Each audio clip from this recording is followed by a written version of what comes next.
이제 다 같이 일어나셔서 우리의 몸과 마음을 가다듬고 2025년 2월 23일 주일 예배를 하나님께 드리겠습니다.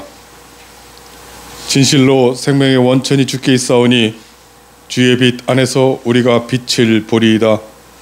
주를 아는 자들에게 주의 인자하심을 계속 베푸시며 마음이 정직한 자에게 주의 공의를 베푸소서.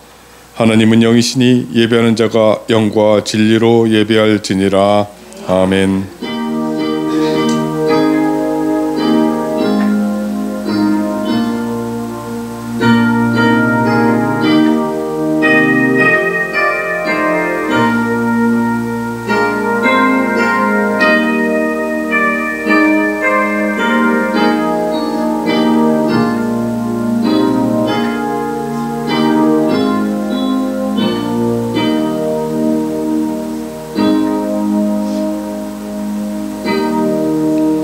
우리를 구원하여 자녀 삼아주신 하나님 아버지, 수고하고 무거운 짐진 자들아 다 내게로 와.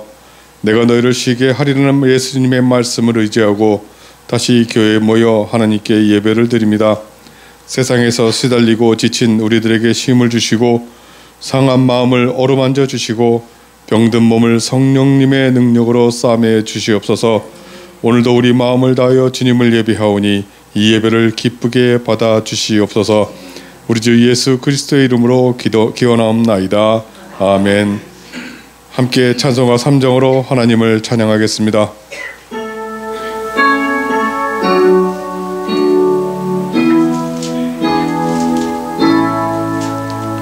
성부 성자와 성령 찬송과 영광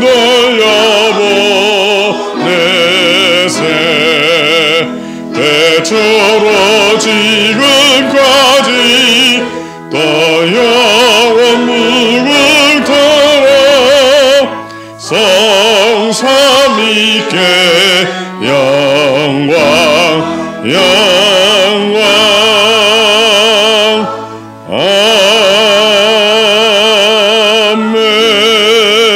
아멘. 사도신경으로 우리의 신앙을 고백하겠습니다. 나는 전능하신 아버지 하나님 천지의 창조주를 믿습니다. 나는 그의 유일하신 아들 우리 주 예수 그리스도를 믿습니다. 그는 성령으로 잉태되어 본디오 빌라도에게 고난을 받아 십자가에 못 박혀 죽으시고 장사한 지 사흘 만에 죽은 자 가운데서 다시 살아나셨으며 하늘에 오르시어 전능하신 아버지 하나님 우편에 앉아 계시다가 거기로부터 살아있는 자와 죽은 자를 심판하러 오십니다.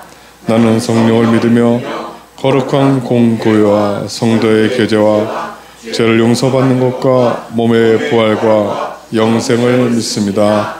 아멘. 오늘 말씀 교독은 시편 37편 1절에서 6절 말씀입니다. 주보 앞면을 참고하시면 되겠습니다. 말씀을 교독하겠습니다. 악을 행하는 자들 때문에 불평하지 말며 우리를 행하는 자들을 시기하지 말지어다. 그들은 풀과 같이 속히 배임을 당할 것이며 풀새와 같이 쇠잔할 것이니라. 여호와를 의뢰하고 선을 행하라.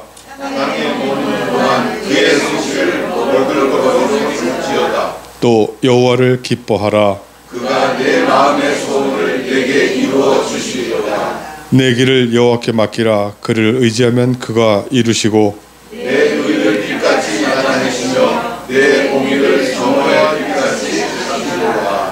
아멘. 모두 자리에 앉으시기 바랍니다. 찬송가 218장을 함께 찬송하시겠습니다.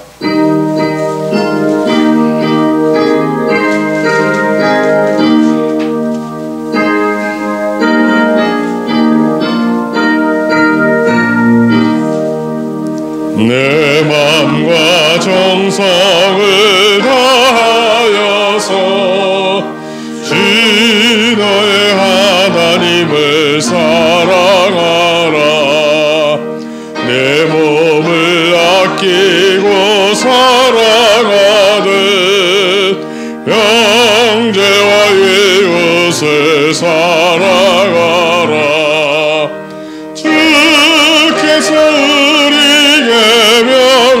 명하시니 그 명령 따라서 살아가리. 널 미워해치는 원수라도 언제나 너그럽게 살아가라. 널 핍박하는 자 위에서도 신실한 마음으로 복을 빌라. 주께서 우리에게 명하시니 그 명령 따라서 살아가리. 나 항상 주님을 멀리하고 형제를 사랑하지 못하였다. 이러한 죄인을 사랑하사 주께서 몸버려 죽으셨다. 속죄의 큰 사랑 받은 이 몸 내 생명 바쳐서 충성하리.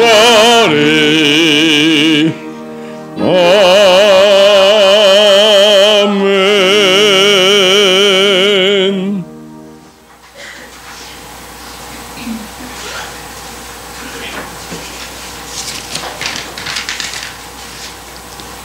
기도드리겠습니다.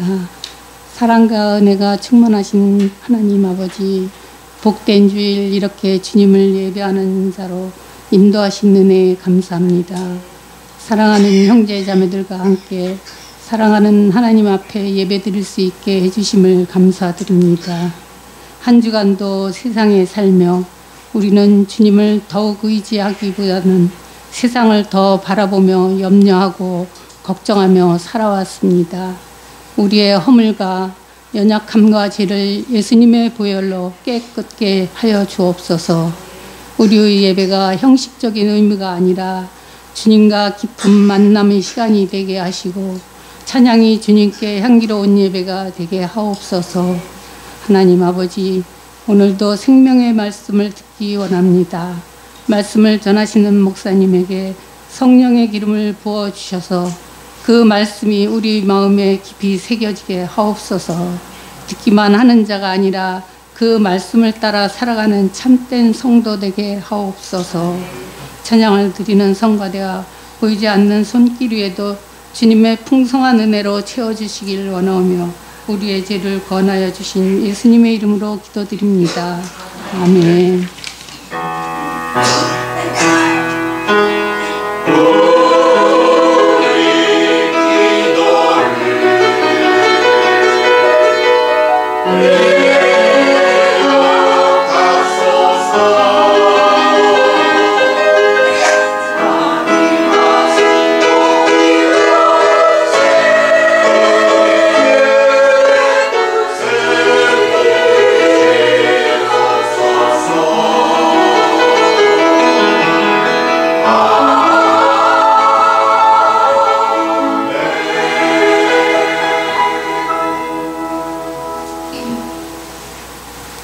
하나님께 봉헌하겠습니다.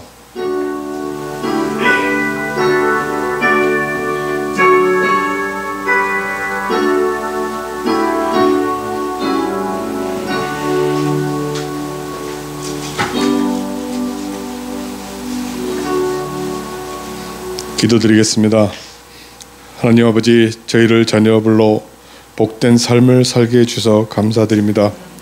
이 땅에 살 때 필요한 것을 주신다고 약속하시고 또 주셔서 감사합니다.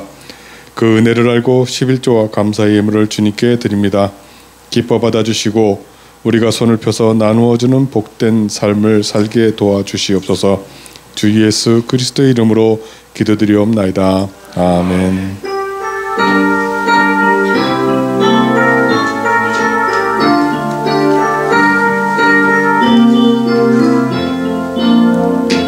주의 사랑으로 사랑합니다.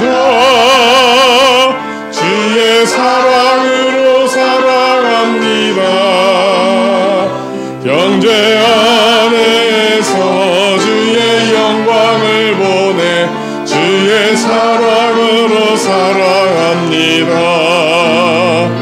주의 사랑으로 환영합니다.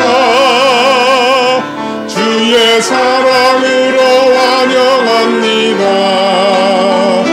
자매 안에서 주의 영광을 보내 주의 사랑으로 환영합니다. 네, 주의 사랑으로 환영하고 축복합니다. 교회 소식 알려드리겠습니다. 나라가 시끄러운 중에 있습니다. 우리는 세상에 파견된 하나님의 나라 백성인 것을 기억하고 하나님을 먼저 생각하고 기도하며 모든 결정과 행동을 해야겠습니다.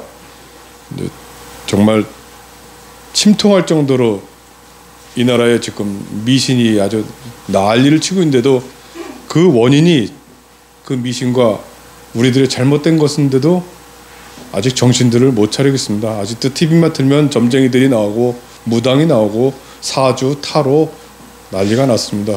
정신 차리지 않으면 큰일 날 세상이라고 저희들 생각하고 있습니다. 반성을 해야 될 시점이 아닌가 생각을 합니다. 사순절을 앞두고 있습니다. 하나님께서 우리 위해 사람이 되어 이 땅에 오셔서 행하신 모든 것을 깊이 생각하고 그 은혜를 다시 되살려 하나님의 사람으로 우리가 살아가야겠습니다. 함께 찬송가 312장을 찬양하시겠습니다.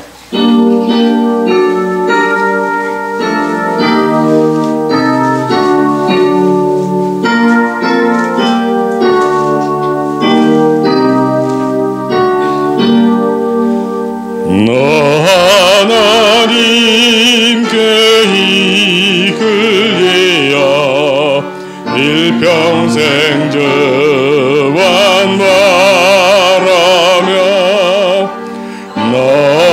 어려울 때 힘주시고 언제나 지켜주시니 주 크신 사랑 믿는 자 그 반석 위에 서리라. 너 설레는 맘 가다듬고 희망 중 기다리면서 그 은혜로 신주의 뜻과 사랑에 만족하여라. 우리를 불러주신 주 마음에 소원하신다. 주 찬양하고 기도하며 내 몸부림 쏟아라. 주 약속하신 모든 은혜 내게서 이루어지리라. 잠들고 의지하는 자 주께서 기억하시리.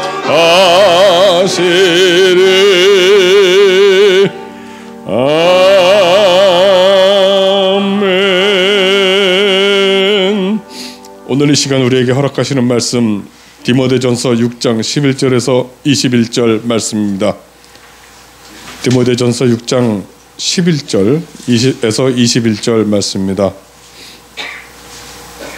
신약성경 341쪽입니다. 이 말씀은 하나님의 말씀입니다. 하나님의 말씀을 받들어 읽겠습니다. 경청하시기 바랍니다.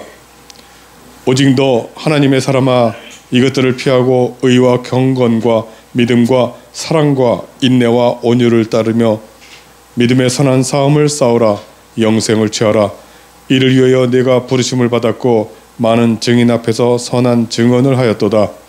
만물을 살게 하신 하나님 앞과 본디오 빌라도를 향하여 선한 증언을 하신 그리스도 예수 앞에서 내가 너를 명하노니 우리 주 예수 그리스도께서 나타나실 때까지 흠도 없고 책망받을 것도 없이 이 명령을 지키라. 기약이 이르면 하나님이 그의 나타나심을 보이시리니 하나님은 복되시고 유일하신 주권자이시며 만왕의 왕이시며 만주의 주시오.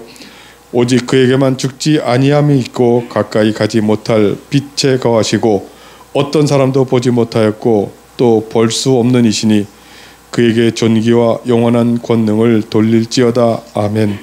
내가 이 세대에서 부한 자들을 명하여 마음을 높이지 말고 정함이 없는 재물에 소망을 두지 말며 오직 우리에게 모든 것을 후히 주사 누리게 하시는 하나님께 두며 선을 행하고 선한 사업을 많이 하고 나누어 주기를 좋아하며 너그러운 자가 되게 하라. 이것이 장래의 자기를 위하여 좋은 터를 쌓아 참된 생명을 취하는 것이니라. 디모데야, 망령되고 헛된 말과 겉된 지식의 반론을 피함으로 내게 부탁한 것을 지키라. 이것을 따르는 사람들이 있어 믿음에서 벗어났느니라. 은혜가 너희와 함께 있을지어다. 아멘.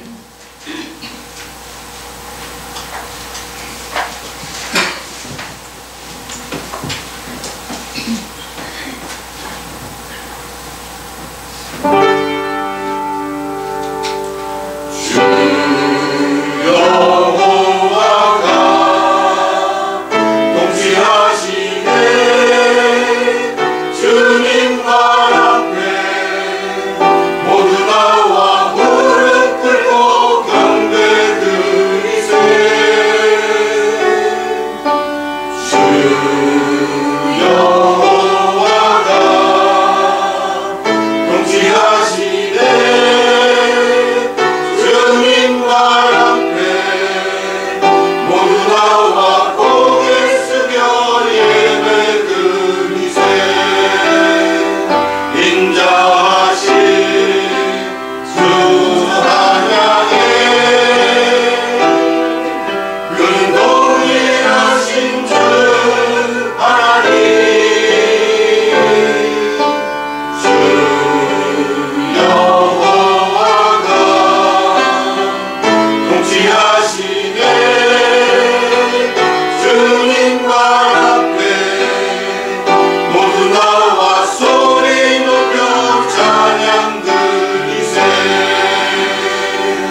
우리 민족은 아주 오랫동안 무속에 길들여져 있었기에 무속이 우리 몸과 생각 속에 자신도 모르게 배어있는 경우가 많이 있습니다. 그래서 이 무당이 벌이는 신기한 일을 능력이라고 보기도 하고, 그런 일이 일어나게 되면 신기를 가졌다고 하면서 또 신령한 사람이라고 생각하기도 하는데, 문제는 악한 영이 그렇게 했음에도 불구하고 성령께서 하시는 것으로 많은 사람들이 오해를 한다는 것입니다. 그래서 목사가 무당짓으로 목회를 하면 사람들이 신령하다고 성령의 사람이라고 하면서 몰려들기도 합니다. 주님께서 사마리아 여인에게 이때가 영과 진리로 예배를 할 때라고 하신 말씀도 그렇게 신기가 나타나는 그런 예배라고 오해하는 사람이 있을 정도인데, 영과 진리로 드리는 예배라는 것은 예수님께서 이 땅에 오셔서 영이신 하나님과 진리이신 예수님께서 어떤 분이신지를 밝히 알려주셨으니까 그것을 바르게 알고 내 뜻을 내려놓고 부족하지만 하나님을 믿고 그 말씀에 순종하면서 살며 드리는 그런 예배를 말합니다. 그러면 성령께서는 우리가 나 중심 아니면 이교 방식으로 살고 있던 그것에서 벗어나 하나님 중심으로 참된 예배를 드릴 수 있도록 인도해 주십니다. 그런 영과 진리로 드리는 예배의 기본에는 하나님께서 어떤 분이시고 우리에게 원하시는 것이 무엇인지, 또 예수님께서 어떤 분이시고 우리에게 어떤 삶을 살라고 부탁하셨는지 그 뜻을 아는 것입니다. 그것은 하나님의 말씀을 통해서만 우리가 알 수가 있습니다. 말씀이 곧 하나님이시기 때문입니다. 예수 믿으면서 그렇게 하나님의 말씀이 모든 것의 기준이라는 사실을 늘 들었으면서도 오랜 동안 몸에 밴 무속적인 생각이나 또 환경 때문인지는 몰라도 조금만 신기한 일이 있다면 영적인 능력이 나타났다고 하면서 그렇게 행하는 사람을 신령한 사람이라고 따라가는 경향을 보이는 사람들이 교회 안에 생각보다도 많습니다. 그런데 여러분 조심해서 보면 그렇다는 사람들이 도덕적인 면에서 일반 사람에도 미치지 못하는 경우가 굉장히 많습니다. 그러면 그런 신기는 성령께서 함께 하셔서 나타나는 것이 아니라 오히려 악한 영과 함께 하면서 그의 도움을 받고 있는 것이지 않습니까? 그런데도 사람들은 신기가 있어 보이면 신령한 사람이고 성령의 사람이라고 하며 그것을 다 덮어버리고 옹호하면서 심지어 그런 잘못을 지적하는 그 사람을 성령을 모독하는 행위를 하고 있다고 말하기도 합니다. 잘 믿어왔다는 사람들이 모인 이단들이 주로 그렇게 하고, 어떤 경우에는 우리들과 같은 정통교회도 그러는 경우도 있습니다. 아직 무속적인 것에 매여 있기 때문입니다. 그런 것을 벗어버릴 수 있는 방법은 하나님 말씀을 보다 더 바르게 잘 아는 것 외에는 다른 방법이 전혀 없습니다. 그래서 그 어떤 것보다 이 교회가 해야 할 가장 중요한 일은 하나님의 말씀을 바르게 가르치는 것입니다.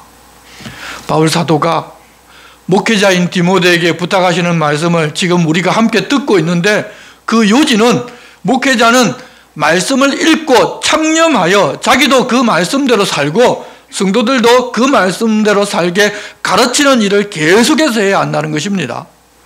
그렇게 말씀을 배워서 기본이 되면 하나님의 사람으로 우리가 온전하게 살아가겠지만, 그렇지 아니하고 말씀보다 더 신비한 것을 찾다 보면 무속이 나타나고, 또한 그런 것을 경험할 때 내 자아가 하나님보다 앞서는 경우가 많은 것입니다.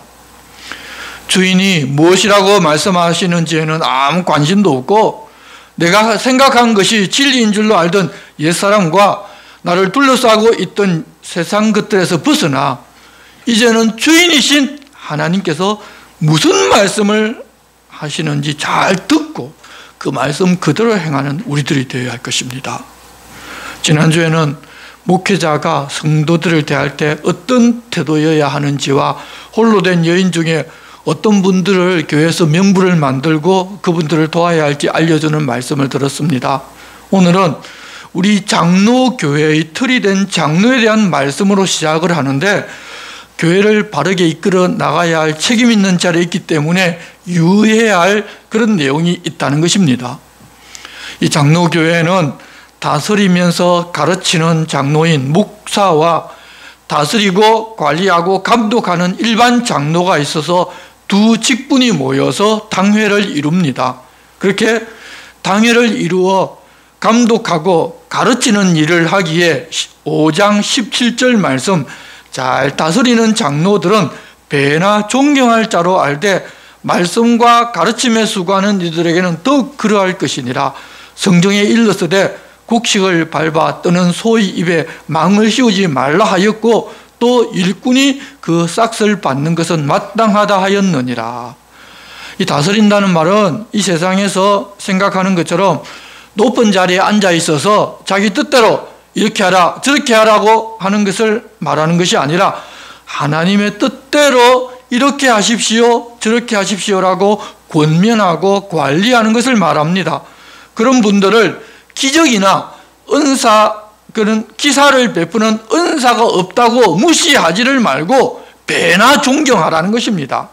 우리가 앞서 이 고린도 교회의 문제를 보았기 때문에 이 말씀이 무슨 말씀인지를 보다 쉽게 이해할 수가 있습니다. 거듭나지 아니한 우리 옛사람은 세상적인 어떤 권위를 가지거나 기사를 베풀면서 신적인 능력을 보여주는 사람들에게는 복종하고 존경하면서 예수님을 닮아서 낮은 자리에서 말씀대로 살면서 본을 보이며 성도들을 섬기는 사람들을 무시하는 경우가 많이 있었는데 이제 우리들은 예수 그리스도로 말미암아 하나님 나라 백성으로 새롭게 태어났으니 그런 세상적인 가치관과는 반대로 하나님 나라의 가치관으로 그렇게 주님을 닮아 다른 사람보다 더 낮아져서 사랑으로 섬기고 다스리는 그런 분들을 배나 존경하라는 것입니다. 그리고 말씀과 가르침에 수고하는 사람들에게는 더 하라고 하시면서 타작마당에서 일하는 소의 입에 망을 씌우지 말라고 하는 말씀과 일꾼이 그 싹을 받는다는 이야기를 하면서 생계를 위해 다른 직업을 가지지 아니하고 하나님의 말씀 전하는 일을 전담하는 사람은 교회가 먹고 살 수 있도록 해야 한다고 이야기를 합니다. 타작마당에서 일하는 소도 타작한 것을 먹을 수 있게 하도록 하는데 하나님의 교회를 위하여 감독하고 말씀을 가르치는 장로에게 양식을 제공하는 것은 당연하다는 것입니다. 그렇게 기본적인 자세에 대하여 말씀하신 후에 장로에 대한 송사를 어떻게 처리할 것인지에 대해서 이어 이야기하십니다. 장로는 교회를 이끌어가는 기둥이고 교회 일들을 많이 하게 됩니다. 일을 하다 보면 구설수에 오르기도 쉽고 송사에 휘말릴 가능성도 많아지고 또 다른 면에서는 이 교회를 흔들고자 하면 그런 기둥인 장로들을 흔들면 되기 때문에 악한 영들이 가만히 있지를 아니하고 사람들로 하여금 장로들, 목사들 때문에 섭섭한 감정을 느끼게도 부추깁니다. 그래서 일상적으로 송사가 발생할 수도 있는데 19절 말씀입니다. 장로에 대한 고발은 두세 증인이 없으면 받지 말 것이요. 어떤 일에 대하여 두세 사람의 증인이 없으면 아예 송사를 받지 말라는 것입니다. 확실하게 잘못한 증거도 있고 증인도 두세 사람이 있을 경우에는 송사를 제기하면 기소하여 죄가 있는지 없는지 반드시 따져봐야겠지만 그게 아니라 누가 한마디 했다고 송사에 넘기고 기소하지를 말라는 것입니다. 여러분 알다시피 송사가 바로 시작되면 잘못이 없다 하더라도 아무 일도 못합니다. 그래서 신중하게 하라는 것입니다. 그리고 20절 범죄한 자들을 모든 사람 앞에서 꾸짖어 나머지 사람들로 두려워하게 하라고 하셨는데 사람이 이례적으로 실수하고 잘못한 일이 있는 경우에는 이렇게 하는 것이 아닙니다.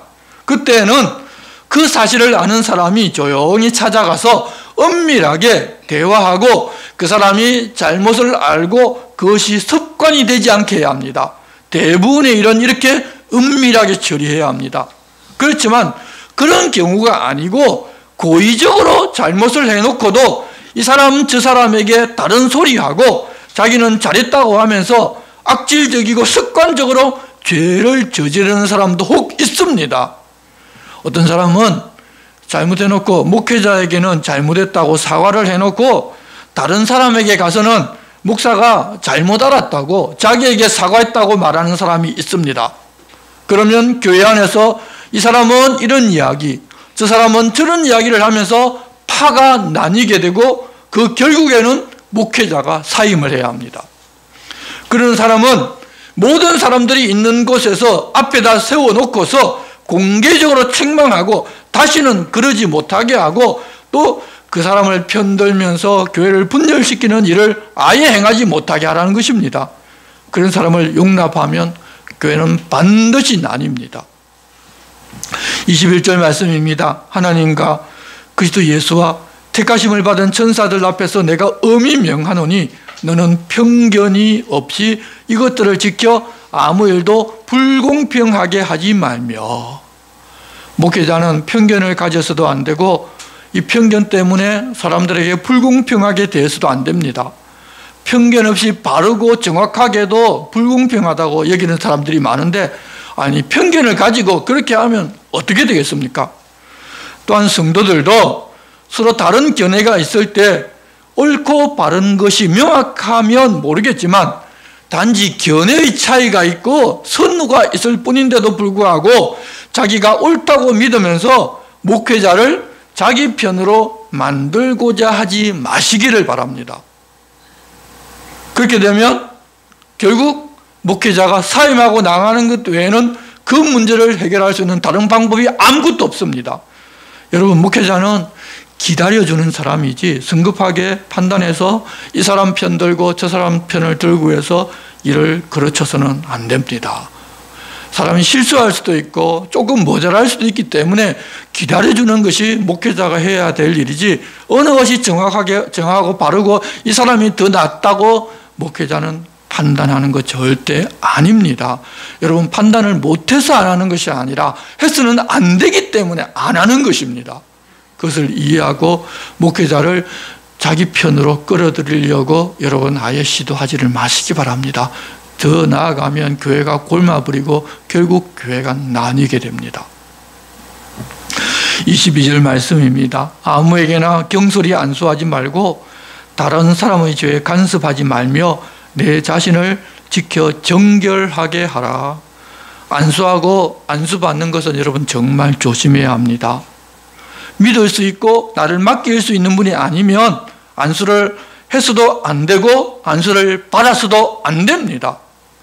바울 사도가 자기가 너무도 잘 아는 신실하고 경건한 디모데에게 함부로 안수하지 말라고 하셨는데, 목사가 누구에게 안수를 했다는 것은 그 사람을 인정했다는 말이 됩니다. 주로 임직할 때 안수를 말하는데, 결격 사유가 있는 자에게 그렇게 안수하여 인정을 해줌으로 말미암아 사실은 다른 사람의 죄에 대하여 책임을 져야 할 경우까지 생겨날 수가 있습니다. 또한 성도들은 유명하다는 부흥회에 갔다가 은혜 받았다고 안수받는 것 조심해야 합니다. 근본도 모르는 그런 사람들에게서 안수받는다는 것은 내 영혼을 아무렇게나 내어 맡기는 것과도 같습니다. 우리가 죄를 다른 사람에게 떠 맡길 때도 안수합니다. 그러면 잘못된 사람에게 안수받아서 그 사람의 죄를 내가 떠맡을 수도 있습니다. 안수라는 게 그렇게 위험합니다. 그러니 아무에게 안수하는 것, 아무에게나 안수받는 것 조심해야 합니다. 다른 사람의 죄에 간섭하지 말라는 말씀은 원래 우리말에서 간섭이란 쓸데없는 일에 참견하는 것을 이 간섭이라고 말하는데, 여기서 원문의 의미는 함께 나눈다는 의미가 있어서 그 사람의 죄를 함께 나누고 뒤집어 쓴 그런 일을 하지 말라는 것입니다. 앞구절에서 함부로 안수하지 말라는 말씀과 연결이 되어서 안수해서는 안 될 사람에게 안수를 해주어서 그 사람의 죄를 함께 책임지는 그런 일은 하지를 말라는 것입니다. 여러분, 세상은 어쨌든지 목회자나 예수 믿는 성도들을 끌어들여서 악을 행하는 자신들을 변호하고 사람들에게 자신이 선한 사람인 것처럼 선전을 해서 목적을 달성하려고 합니다. 그렇기 때문에 우리는 자신을 지켜 정결을 유지하라는 것입니다. 얼마 전에 성착취범들이 자기들 범죄를 위한 단톡방을 텔레그램에 만들면서 목사방이라고 하고 역할을 목사, 전도사라는 등등 그렇게까지 하는 자들이 나왔습니다. 악을 꾀하는 자들이 자신이 예수 믿는 사람들과 함께하고 자신이 마치 성직자인 것처럼 그렇게 꾸며서 다른 사람을 믿게 만들어 보고자, 그런 자기들 목적을 이루어보고자 그렇게 하는 경우가 있으니 그런 것에 참여하지 말고 우리들은 자신을 지켜 정결하게 해야 합니다. 성도들도 그런 점에서는 마찬가지입니다. 언제나 마귀가 우는 사자같이 우리들을 깨어서 악에 동참하게 만들려고, 악한 자들에게 유익하게 만들려고 깨고 있습니다. 그러니까 우리들은 깨어 있어야 합니다. 23절 말씀입니다. 이제부터는 물만 마시지 말고 내 위장과 자둔하는 병을 위하여는 포도주를 조금씩 쓰라. 지난번에도 잠깐 말씀드렸는데 디모데가 경건하게 살고자 자기 마음에 결단을 하면서 석회가 많이 포함이 되어 물이 좋지 않은 지방에서도 식수를 대신하는 포도주조차도 마시지를 않았던 것으로 보입니다. 그러다 보니 위장에 자주 탈이 생깁니다. 그렇지만 그런다고 그 사람이 경건해지는 것이 아닙니다. 우리나라에서 술은 취하기 위해서 마시는 경우가 대부분이지만 그곳에는 이 물이 석회질이 너무 많아서 그냥 먹을 수 없기 때문에 포도주를 대신 마시는 것입니다. 그렇기에 술을 마신다고 그것을 보고서 경건하지 못하다고 말할 수가 없는 것입니다. 우리나라에 선교사들이 처음 들어왔을 때 보고 놀란 것이 술을 취하도록 마시는 것이었습니다. 그래서 인사불성이 되어서 서로 싸우고 가정에 문제가 생겨서 예수 믿는 사람들은 금주를 해야겠다고 권고하여 교회에서는 이제 술을 금하는 풍습이 생겼습니다. 그렇게 술을 교회에서 금했기 때문에 술에 절어있는 사람을 교회로 인도하고 술을 끊게 하는 좋은 일을 참 많이 했었습니다. 그래서 그것이 나쁜 전통이 아니라 긍정적이고 좋은 전통이 되었습니다. 그런데 문제는 그것이 율법이 되어서 술로 다른 사람을 정죄하게 되면 그것은 바리새인과 같은 방식으로 접근한 것입니다. 그런 부분에서 우리는 조금은 자유로울 수가 있어야 합니다. 내가 취하도록 마셔서 인사불성이 된다면 끊어야 합니다. 그렇지 않고 절제가 가능하고 어떤 경우에는 약도되기에 그렇게 한다면 이 술을 마신 것이 죄는 아닙니다. 다만 한국 교회의 좋은 전통이기 때문에 술을 즐기고 취하는 것보다는 금주를 지켜나가는 것이 사실은 더 좋을 것입니다. 24절입니다. 어떤 사람들의 죄는 밝게 드러나 먼저 심판에 나아가고 어떤 사람들의 죄는 그 뒤를 따르나니 이와 같이 선행도 밝게 드러나고 그렇지 아니한 것도 숨길 수 없느니라. 악한 일이 당장 드러난 사람들은 심판에 나아간다는 것을 다 압니다. 그렇지 아니하고 악을 숨긴 사람일지라도 결국 죄는 심판으로 나아가게 하는 것이어서 하나님께서 다 아시면서 마지막 심판할 때는 분별할 것이니까 우리들은 최선을 다해서 선을 추구하면서 사는 것입니다. 그래서 우리는 선을 행하면서 이 땅에서 살자고 서로 격려하고 위로하고 서로 도우는 것입니다. 술을 마시는 그런 일들도 취하고 하나님조차 잊어버리고 자신의 본능에 충실하기 위해서 마신 것인지 아니면 그렇게 병을 치료하고 몸을 보호하기 위하여 술을 마신 것인지 우리는 다 알 수 없지만 하나님께서는 모르실 수가 없습니다. 그렇게 판단하고 결정을 해야 할 때라면 그렇게 해야겠지만 하나님께서 다 아시고 처결해 주실 것이니 우리는 너무 조급하게 술 한 잔 마셨다고 신앙이 있니 없니 그렇게 판단하기보다는 조금 더 시간적인 여유를 가지고 기다려주고 그렇게 바르게 볼 수 있는 사람들이 되어야 합니다. 이제 6장 말씀으로 들어가겠습니다. 이 당시에는 노예 제도가 있었습니다. 노예는 사실 이 세상에서는 소망이 없었기 때문에 그들이 이 복음을 듣자 바로 믿고 시간이 지나서 교회 직분을 받은 사람들이 많았습니다. 그들은 예수 믿고 행하기를 하나님 앞에서 행하는 것처럼 하니 주인들이 감동을 받아서 자기들도 예수 믿겠다는 일이 빈번하게 일어났습니다. 그렇게 종은 교회에서 직분자이고 주인은 새로 들어온 초신자입니다. 그러면 직분자인 종이 교회에서 초신자에게 어떻게 대해야 하겠습니까? 자신이 종이기는 하지만 교회에서 많은 직분을 가지고 있으니까, 오랫동안 교회를 다녔으니까 그동안 누려보지를 못한 상전 대접을 이 교회에서 받아야 하겠습니까? 바울 사도는 이렇게 권고합니다. 1절 말씀입니다. 무릇 멍에 아래에 있는 종들은 자기 상전들을 범사에 마땅히 공경할 자로 알지니 이는 하나님의 이름과 교훈으로 비방을 받지 않게 하려 함이라. 믿는 상전이 있는 자들은 그 상전을 형제라고 가볍게 여기지 말고 더 잘 섬기게 하라. 이는 유익을 받는 자들이 믿는 자요 사랑을 받는 자임이라. 너는 이것들을 가르치고 권하라. 여러분, 만일 이 교회가 어떤 직분을 가지면 섬김을 받는 곳이라면 우리는 이렇게 말할 수가 없습니다. 그런데 교회는 어쩌거나 섬기는 곳입니다. 그래서 자기는 직분을 가졌고 자기 주인이 초신자일지라도 내가 직분을 받았기 때문에 그 초신자에게 섬김을 받는 것이 아니라 섬기는 것이 마땅하다는 것입니다. 교회에서 이렇게 가르치고 그들은 배운 대로 살아갑니다. 주인 입장에서 보니, 아니 내 종이 예수를 먼저 믿었는데 앞서보다 더 성실하고 진실하게 자기에게 충성을 다하면서 일을 합니다. 믿지 않는 대부분의 종들이 늘 자기 신태를 한탄하면서 할 수만 있으면 안 하려고 하는데, 예수 믿는 사람들은 그들과 정반대이니까 주인이 감동을 받아 나중에는 그런 노예를 해방시켜주고, 어떤 사람들은 해방시켜서 자기 아들로 입적하기까지 했습니다. 그리고 자신들도 그런 예수님이라면 믿어야 하겠다면서 믿고 교회로 나오는 일이 로마 사회를 변화시켜서 그리스도교를 승인하게 되고 심지어 국교가 되기까지 합니다. 역사책을 보면 왕이 놀라운 경험을 해서 그렇게 했다고 이야기를 하지만 이런 일이 배경이 있었기 때문에 가능한 일이었습니다. 그렇지 않고 노예들이 예수 믿고 교회 가더니 이 세상의 사람들은 다 평등한데 노예 제도는 있어서는 안 되는 없어져야 할 존재라고 하면서 모여서 대문하고 했다면, 여러분, 이런 일은 절대 일어날 수가 없습니다.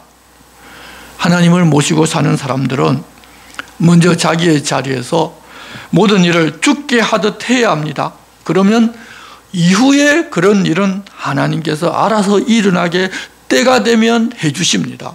그렇지 않고 내 권리를 쟁취하는, 교회에서 좀 많이 배워서 똑똑해졌다고 내 권리를 쟁취하는 것이 우선이 되면 결코 내 삶으로 예수 그리스도를 이야기하고 다른 사람에게 믿는 사람들은 저렇게 다르다는 것을 보여줄 수가 없습니다.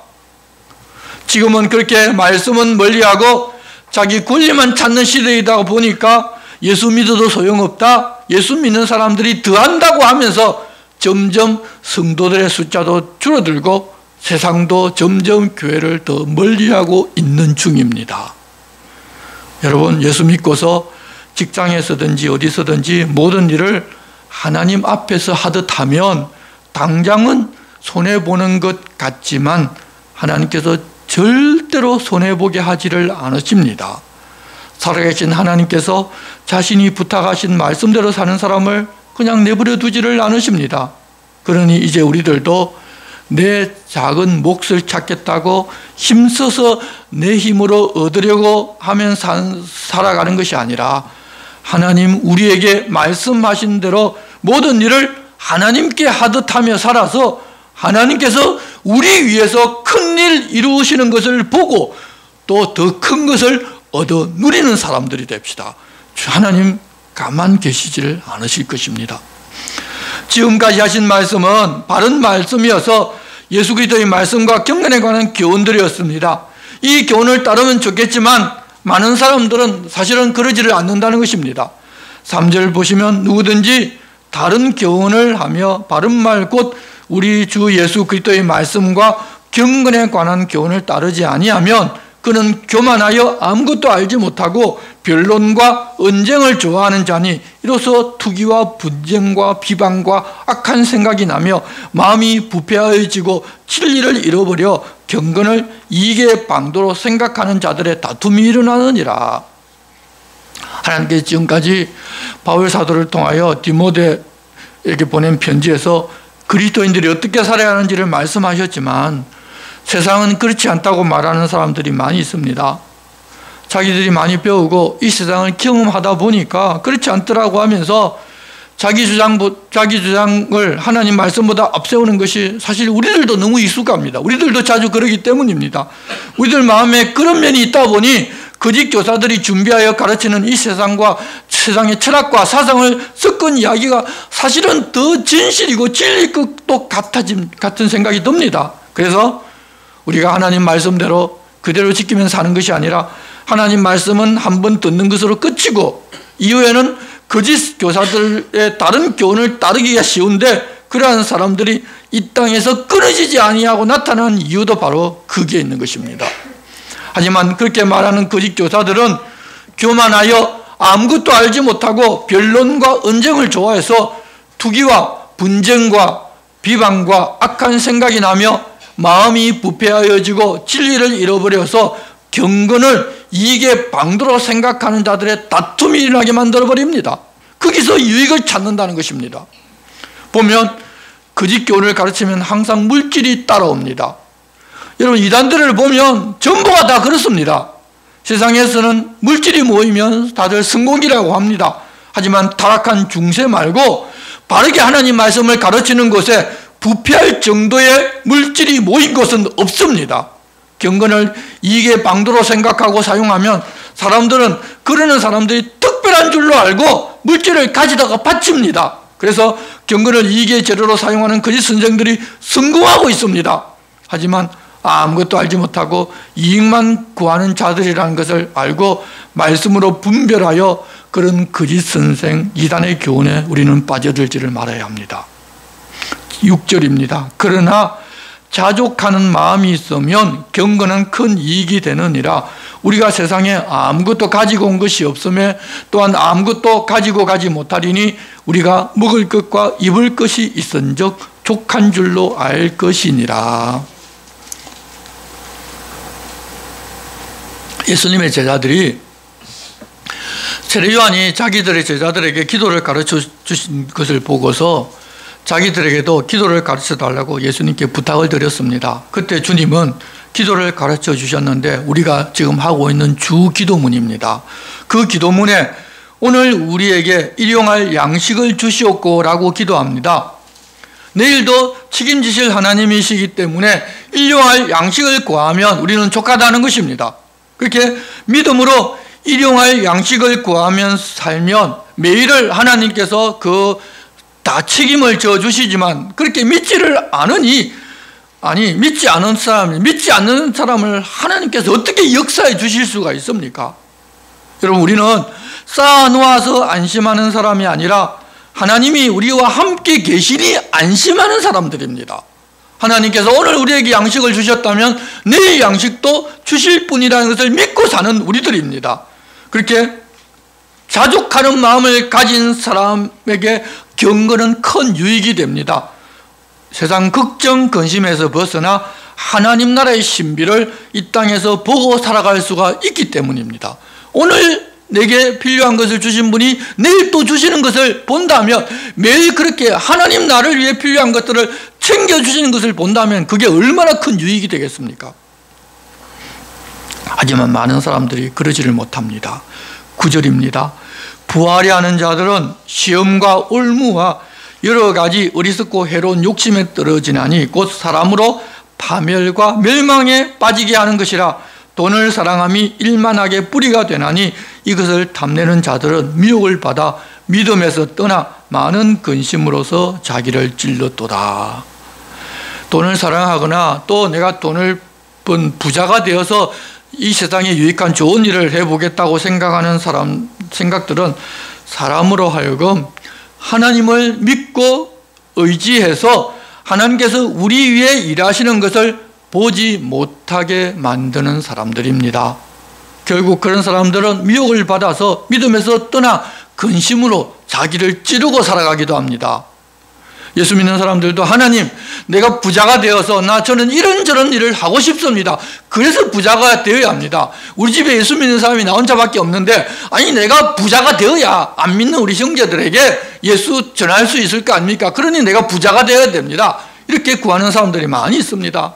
예수님께서 부자가 되어야 하나님 전해진다고 말씀하지를 않으셨는데도 그것 때문에 구한다면서 결국은 내가 부해지고 싶은 그 욕심을 하나님께 해달라고 그냥 구하는 것입니다.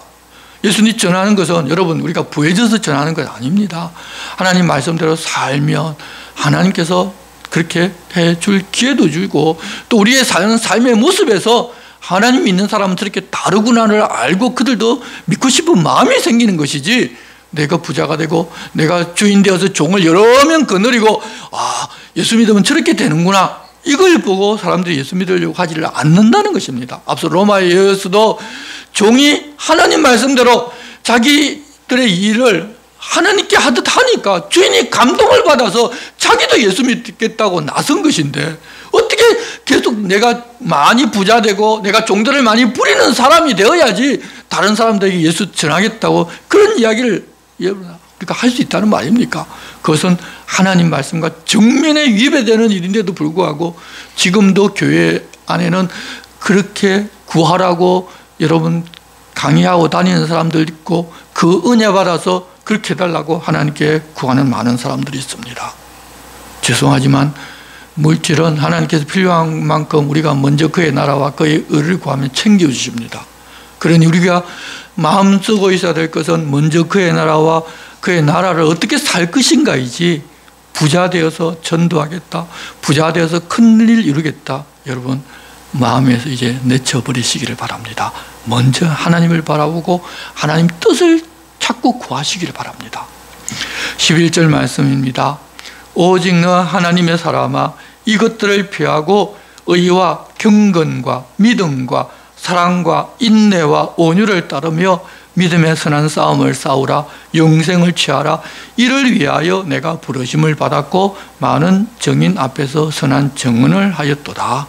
만물을 살게 하신 하나님 앞과 본디오 빌라도를 향하여 선한 증언을 하신 그리스도 예수 앞에서 내가 너를 명하노니, 우리 주 예수 그리스도께서 나타나실 때까지 흠도 없고 책망받을 것도 없이 이 명령을 지키라. 기약이 이르면 하나님이 그의 나타나심을 보이시리니, 하나님은 복되시고 유일하신 주권자이시며 만왕의 왕이시며 만주의 주시요 오직 그에게만 죽지 아니함이 있고 가까이 가지 못할 빛에 거하시고 어떤 사람도 보지 못하였고 또 볼 수 없는 이시니 그에게 존귀와 영원한 권능을 돌릴지어다. 아멘. 예수님 나타나실 때까지 흠도 없이 책망받을 것이 없이 이 명령을 지키면서 기다리면 반드시 나타나 보이신다고 하면서 권면을 끝내려고 합니다. 그런데 염려되고 마음이 불안한 부분들이 있어서 한마디를 더 못합니다. 부자들이 걱정된다는 것입니다. 세상 사람들은 부자들을 걱정하는 것이 아니라 부자들이 아닌 자기들을 걱정하고 자기도 부자가 되었으면 하는 마음이지만, 하나님은 지금 부자들을 걱정하고 계십니다. 17절입니다.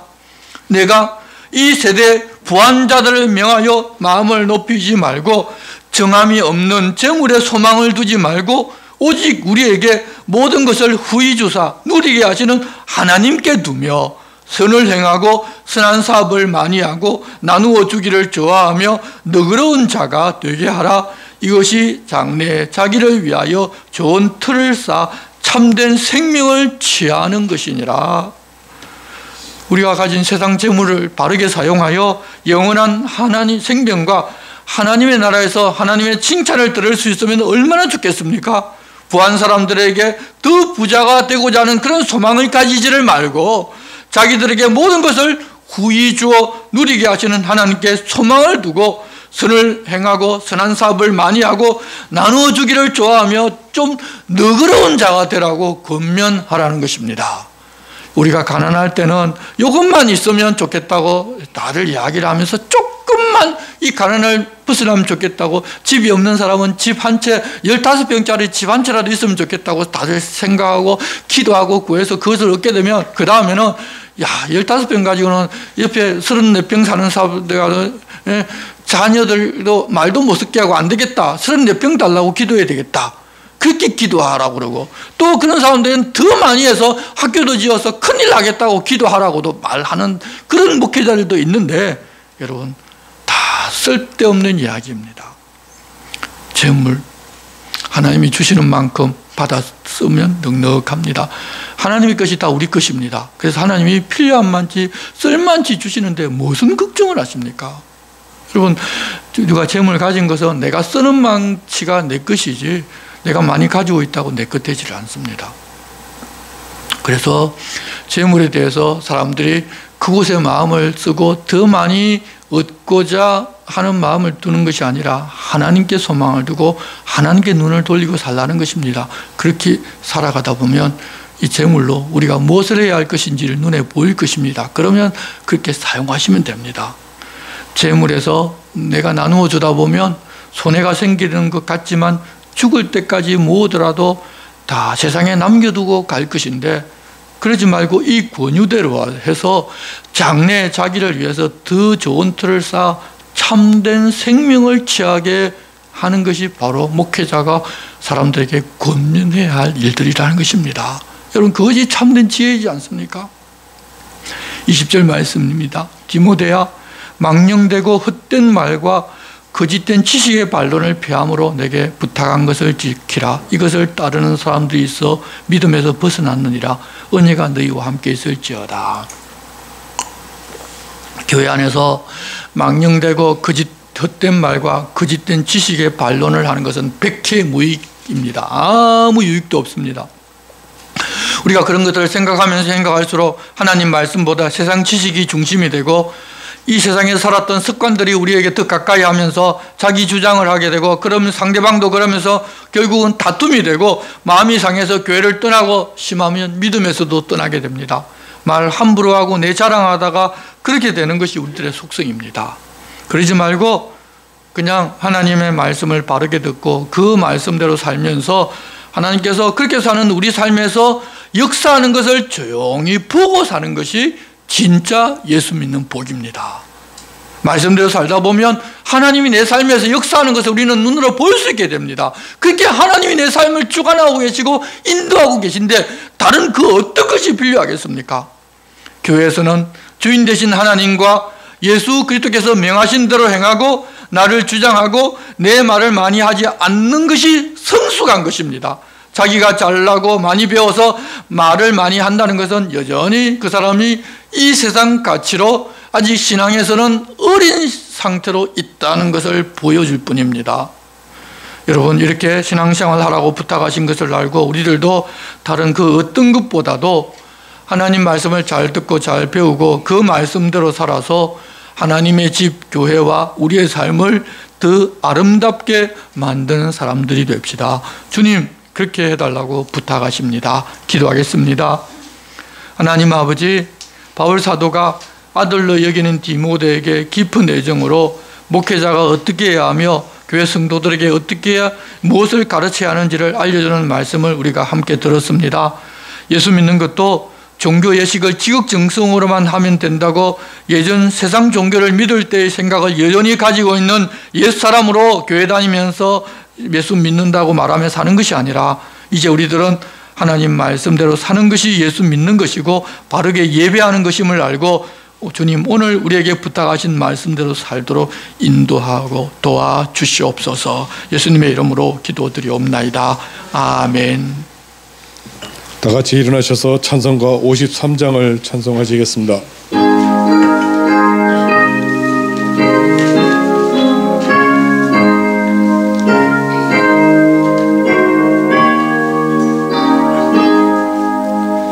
성전을 떠나가기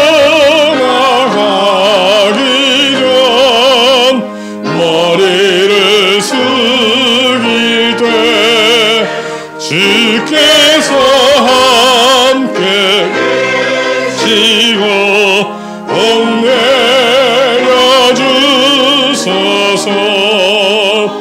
집으로 돌아가는 길 주덕에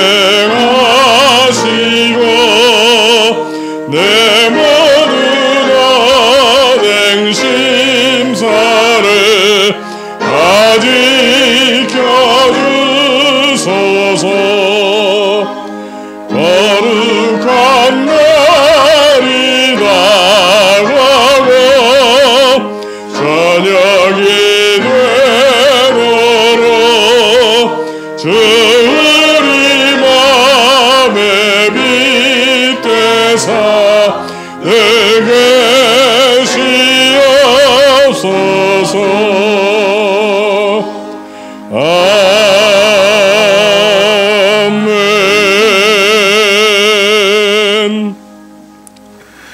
하나님의 말씀을 잘 듣고 잘 배워서 주님 부탁하신 삶을 사는 믿음의 사람이 되고자 하는 모든 성도들 위해 우리 주 예수 그리스도의 은혜와 하나님 아버지의 사랑과 성령님의 감동 감화와 위로하심과 교통하심이 이제로부터 영원토록 함께 계시기를 간절히 축원하옵나이다.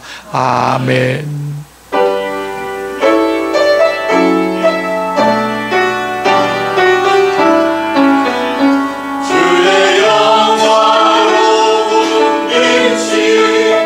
우리